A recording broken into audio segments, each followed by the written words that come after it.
Hello students, welcome to Easy Learning with Suvida. Hello students, 8ാം ക്ലാസ്സിൻ്റെ കേരള പാഠാവലിയിലെ ആദ്യത്തെ പാഠഭാഗമാണ് Ulloor S Parameshwara അയ്യരുടെ പനിനീർപ്പൂവ് എന്ന കവിത. ഈ കവിതയുടെ പഠന പ്രവർത്തനങ്ങളാണ് നമ്മൾ ഈ വീഡിയോയിൽ ചർച്ച ചെയ്യുന്നത്. അതിനു മുമ്പായി ഈ പനിനീർപ്പൂവ് എന്ന പാഠഭാഗത്തിൻ്റെ അല്ലെങ്കിൽ കവിതയുടെ ആശയം അല്ലെങ്കിൽ ആസ്വാദനം നിങ്ങൾക്കറിയില്ലെങ്കിൽ അല്ലെങ്കിൽ നിങ്ങൾ കണ്ടിട്ടില്ല എങ്കിൽ തീർച്ചയായും ഈ ചാനലിൽ നമ്മൾ ആശയം ഉൾപ്പെടുത്തി ഒരു വീഡിയോ ചെയ്തിട്ടുണ്ട്. തീർച്ചയായും ആ വീഡിയോ കണ്ടതിന് ശേഷം ഈ പഠന പ്രവർത്തനങ്ങളിലേക്ക് വരിക. കാരണം ആശയമാണ് അടിസ്ഥാനപരമായി അറിഞ്ഞിരിക്കേണ്ടത്. അപ്പോൾ ആശയം അറിയില്ലെങ്കിൽ തീർച്ചയായും അത് കണ്ടതിന് ശേഷം മാത്രം ഈ പഠന പ്രവർത്തനങ്ങളിലേക്ക് വരിക. അപ്പോൾ വീഡിയോയിലേക്ക് പോകുന്നതിന് മുമ്പായി നിങ്ങൾ ഈ ചാനൽ സബ്സ്ക്രൈബ് ചെയ്തിട്ടില്ലെങ്കിൽ തീർച്ചയായും സബ്സ്ക്രൈബ് ചെയ്യുക. കാരണം സബ്സ്ക്രൈബ് ചെയ്യാതെ വീഡിയോ കാണുന്ന വ്യക്തികളുടെ എണ്ണമാണ് കൂടുതൽ. അതുകൊണ്ട് തീർച്ചയായും സബ്സ്ക്രൈബ് ചെയ്യുക. ഈ ചാനൽ മാത്രമല്ല, നിങ്ങൾക്ക് ഉപകാരപ്രദമായി തോന്നുന്ന എല്ലാ വീഡിയോസുമുള്ള ചാനൽസും നിങ്ങൾ സബ്സ്ക്രൈബ് ചെയ്യണം. കാരണം നിങ്ങൾക്ക് ആകെ ചെയ്യാവുന്ന ഒരു സപ്പോർട്ട് എന്നത് അങ്ങനെ സബ്സ്ക്രൈബ് ചെയ്ത് അല്ലെങ്കിൽ ലൈക്ക് ചെയ്ത് കമൻറ്റ് കൊടുത്തുമൊക്കെ സപ്പോർട്ട് ചെയ്യുക എന്നുള്ളതാണ് നിങ്ങൾക്ക് ആകെ ചെയ്യാവുന്ന ഒരു സപ്പോർട്ട്. അപ്പോൾ തീർച്ചയായും ഈ ചാനൽ സബ്സ്ക്രൈബ് ചെയ്തിട്ടില്ലെങ്കിൽ തീർച്ചയായും സബ്സ്ക്രൈബ് ചെയ്യുക. അപ്പോൾ നമുക്ക് പഠന പ്രവർത്തനങ്ങളിലേക്ക് പോകാം. ഓരോ ക്വസ്റ്റ്യന് വായിച്ചതിന് ശേഷം അതിൻ്റെ ഉത്തരം നമുക്ക് വിശദമായി നോക്കാം. അപ്പോൾ ആദ്യത്തെ ചോദ്യം എന്നത് വായിക്കാം ചൊല്ലാം എന്നതാണ്. കവിത ഇഷ്ടമായോ? വ്യക്തിഗതമായി വായിക്കുക. കവിതയ്ക്ക് അനുയോജ്യമായ ഈണം, താളം എന്നിവ കണ്ടെത്തി സംഘമായി ചൊല്ലി അവതരിപ്പിക്കുക. അപ്പോൾ ആദ്യം കവിതയ്ക്ക് ഒരു ഈണം കണ്ടുപിടിക്കാനാണ് പറഞ്ഞിട്ടുള്ളത്. അപ്പോൾ നമുക്ക് ആദ്യം ഒരു ഈണം നോക്കാം. ഞാനൊരു മാൻപെഴും ചെമ്പനീർ പൂവിനെ കാണവേ ചോദിച്ചേൻ ഇപ്രകാരം, പുഞ്ചിരി കൊള്ളുന്നതെന്തിനു പൂവേ നീ, നിൻ ചെറു ജീവിതം എത്ര മോശം. അപ്പം അങ്ങനെ നമുക്ക് വായിക്കാം. ആ ഒരു ഈണത്തിൽ വായിക്കാം. നിങ്ങൾക്ക് ഇഷ്ടമുള്ള കുറേ ഈണങ്ങൾ താളത്തിലൊക്കെ ചൊല്ലി അവതരിപ്പിക്കാവുന്നതാണ്. അപ്പോൾ നമുക്ക് രണ്ടാമത്തെ ചോദ്യത്തിലേക്ക് പോകാം. കണ്ടെത്താം പറയാം എന്നുള്ളതാണ് രണ്ടാമത്തെ ചോദ്യം. പൂക്കളെ പൂക്കളെ നിങ്ങൾക്കെൻ കൂപ്പുകൈ, പാർക്കുകിൽ നിങ്ങളെൻ ദേവതമാർ. പൂക്കളെ ദേവതകളായി കവി സങ്കല്പിച്ചത് എന്തുകൊണ്ടാവാം? കണ്ടെത്തലുകൾ ഓരോരുത്തരായി ക്ലാസ്സിൽ പങ്കുവയ്ക്കൂ. അപ്പോൾ നമ്മൾ ആശയം കണ്ടപ്പോൾ തന്നെ മനസ്സിലാക്കിയതാണ്. പൂക്കളെ ദേവതകളായാണ് കവി സങ്കല്പിച്ചിട്ടുള്ളത്. അതിൻ്റെ കാരണവും നമ്മൾ കണ്ടതാണ്. അപ്പോൾ നമുക്കത് ഉത്തരമായി എഴുതാം.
അടുത്ത ചോദ്യം അഭിപ്രായക്കുറിപ്പ് എഴുതാനാണ്.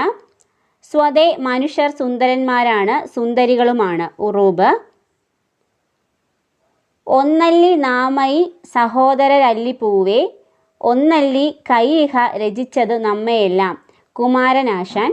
നിന്നുടെ ജീവിതം മോശമെന്നല്ലി ഞാൻ, ചൊന്നതെന്നോമനെ മാപ്പു നൽകൂ. ഉള്ളൂർ. ഓരോന്നിനും ഭൂമിയിൽ അതിൻ്റേതായ സൗന്ദര്യവും സ്ഥാനവുമുണ്ട്. മുകളിൽ കൊടുത്തിട്ടുള്ള വാക്യങ്ങളും വരികളും വിശകലനം ചെയ്ത് സ്വാഭിപ്രായം രേഖപ്പെടുത്തുക.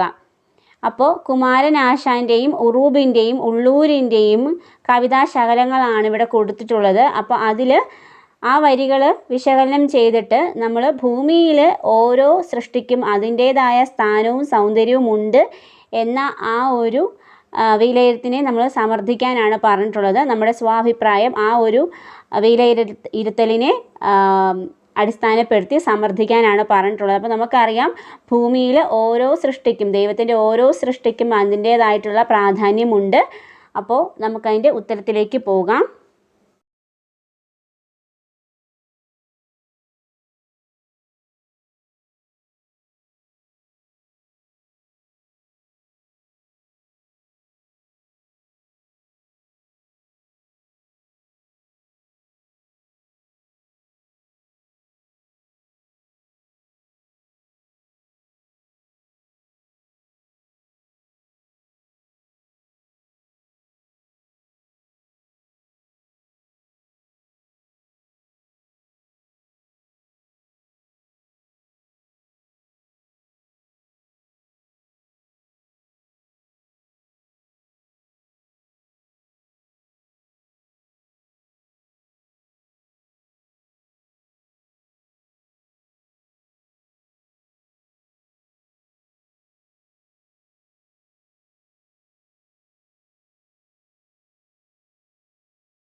അടുത്ത ചോദ്യം വ്യാഖ്യാനിക്കാം.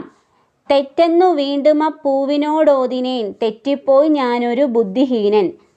താൻ ബുദ്ധിഹീനനാണെന്ന് കവി പറയാനിടയായ സാഹചര്യം എന്താണ്? പിന്നീട് കവിയുടെ ചിന്തയിലുണ്ടായ മാറ്റങ്ങൾ എന്തെല്ലാം? ഈ ചിന്തകൾ പനിനീർ പൂവിനെക്കുറിച്ച് മാത്രമാണോ? കവിത വ്യാഖ്യാനിച്ച് കുറിപ്പ് തയ്യാറാക്കുക. അപ്പോൾ പൂവിൻ്റെ ഭംഗി കണ്ട് ഭൂമിയിൽ വിരിഞ്ഞു നിൽക്കുന്ന ഒരു പൂവ് സ്വയം ചിരിക്കുന്നത് കണ്ട് അതിൻ്റെ ഭംഗി കണ്ട് അതിൻ്റെ അടുത്തേക്ക് വന്ന കവി ഓർക്കുകയാണ് ഈ പൂവ് നാളെ നിലത്ത് വീഴും, പിന്നെ എന്തിനാണ് ഇതിങ്ങനെ ചിരിക്കുന്നത് എന്ന് മനസ്സിലോർത്തുകൊണ്ട് ആ ചോദ്യം പൂവിനോട് ചോദിക്കുകയാണ്. അപ്പോൾ പൂവ് അതിന് കൊടുത്ത മറുപടി നിഷേധാർത്ഥത്തിൽ തലയാട്ടുക മാത്രമാണ് ചെയ്തത്. അപ്പോൾ അതിനുശേഷം കവി എന്തൊക്കെയാണ് ചിന്തിച്ചത്, താൻ ബുദ്ധിഹീനനാണെന്ന് കവി എന്തിനാണ് പറഞ്ഞത്, പിന്നീട് കവി തൻ്റെ പൂവിൻ്റെ സൃഷ്ടിയിലുണ്ടായ ശ്രേഷ്ഠത എന്താണെന്നാണ് മനസ്സിലാക്കിയത്.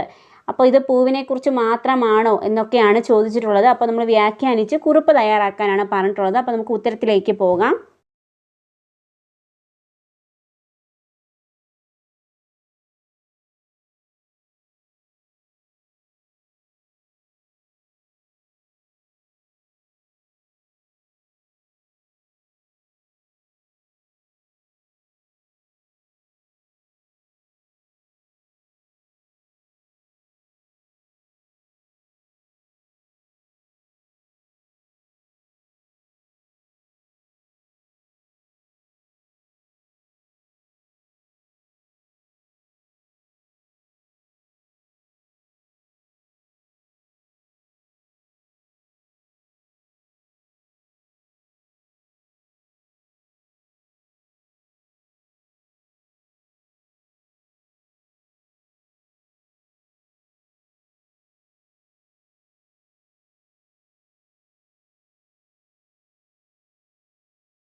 അടുത്ത ചോദ്യം, കാവ്യഭംഗി കണ്ടെത്താം.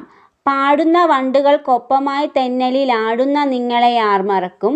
പാണിയാൽ സ്പർശിച്ചാൽ എന്തൊരു മാർദ്ദവം, വേണിയിൽ ചൂടിയാൽ എന്തു ഭംഗി. വരികൾ ചൊല്ലി നോക്കൂ. കവിതയ്ക്ക് ഭംഗി നൽകുന്ന എന്തെല്ലാം സവിശേഷതകളാണ് ഈ വരികളിലുള്ളത്? കൂടുതൽ വരികൾ കാവ്യഭാഗത്ത് നിന്നും കണ്ടെത്തി അവതരിപ്പിക്കൂ. അപ്പോൾ ഈ 2 വരികളിലും എന്തൊക്കെ കാവ്യഭംഗിയാണുള്ളത്? അപ്പോൾ ഇതുപോലെയുള്ള സവിശേഷതകളുള്ള കൂടുതൽ വരികൾ കണ്ടെത്താനാണ് പറഞ്ഞിട്ടുള്ളത്. അപ്പോൾ നമുക്ക് ഉത്തരത്തിലേക്ക് പോകാം.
അടുത്ത ചോദ്യം ആസ്വാദനക്കുറിപ്പ് തയ്യാറാക്കാനാണ്. പനിനീർ പൂവ് എന്ന കവിതയിലെ ആശയം, ശബ്ദഭംഗി, പ്രയോഗഭംഗി, സാദൃശ്യപ്പെടുത്തലുകൾ എന്നിവ ഉൾപ്പെടുത്തി ആസ്വാദനക്കുറിപ്പ് തയ്യാറാക്കുക. വ്യക്തിഗതമായി തയ്യാറാക്കിയവ ഗ്രൂപ്പിൽ വായിച്ചു മെച്ചപ്പെടുത്തുക. മികച്ച ആസ്വാദനക്കുറിപ്പിൻ്റെ സവിശേഷതകൾ ചർച്ച ചെയ്ത് സൂചകങ്ങൾ തയ്യാറാക്കുക. അവയുടെ സഹായത്തോടെ വിലയിരുത്തുകയും ചെയ്യുമല്ലോ. അപ്പോൾ നമുക്ക് പനിനീർ പൂവ് എന്ന കവിതയിലെ ആശയം, ശബ്ദഭംഗി, പ്രയോഗഭംഗി, സാദൃശ്യപ്പെടുത്തലുകൾ എന്നിവ ഉൾക്കൊള്ളിച്ചുകൊണ്ട് ഒരു ആസ്വാദനക്കുറിപ്പ് എങ്ങനെയാണ് എഴുതുന്നതെന്ന് നോക്കാം.